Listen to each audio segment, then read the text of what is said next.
Vous aussi, vous êtes un peu perdu quand vous regardez votre facture d'électricité? Pas de panique, on décrypte tout ça ensemble. Et pour nous aider, notre dessinateur Damien.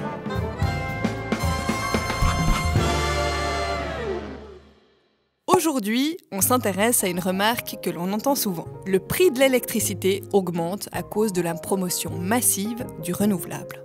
Cette thématique nécessite quelques rappels de choix politiques. En 2017, en Suisse, le peuple a voté pour la sortie du nucléaire. Et en 2024, les Suissesses et les Suisses ont approuvé la nouvelle loi sur l'électricité, dans le but notamment d'encourager le développement des énergies renouvelables. Le tout sur fond de crise environnementale. Avec cela, un défi en termes d'électricité, parce que qui dit transition énergétique dit électrification de la société.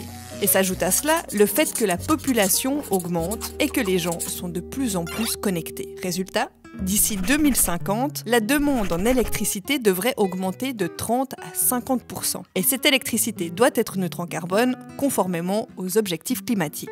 Vous avez le tableau? Oui, le défi est grand.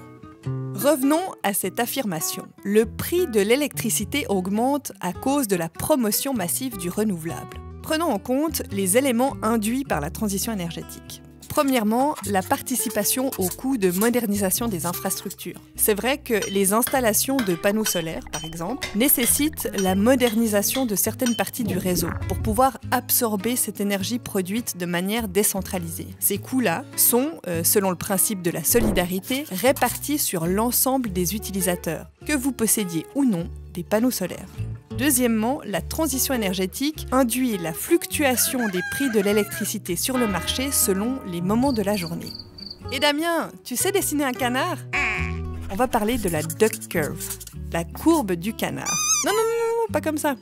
Ce qui compte, c'est surtout cette courbe-là qui représente la consommation d'électricité sur une journée. Donc avec les panneaux solaires, l'offre et la demande ne coïncident pas. Alors qu'il y a une forte production d'énergie solaire en journée, la demande, elle, est faible. Conséquence, les prix de l'électricité baissent. Le soir, quand la demande remonte en flèche, le coût du canard, eh bien là, l'offre ne suffit plus. D'autres sources d'énergie doivent donc être mobilisées pour répondre à la demande et ce sont généralement des énergies plus coûteuses.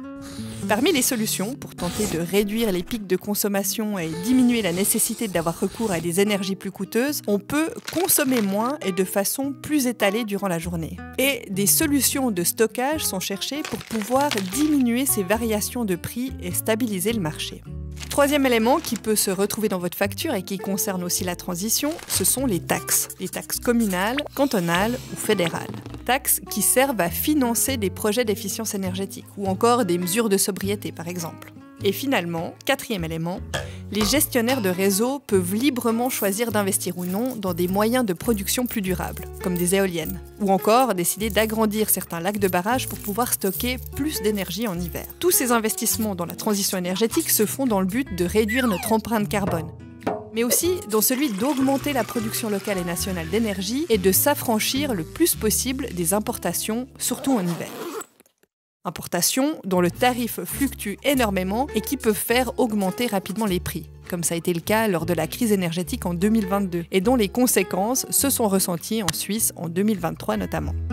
Conclusion, oui, la transition énergétique a un coût, et chaque consommateur participe sans avoir une véritable emprise sur ces différentes dépenses.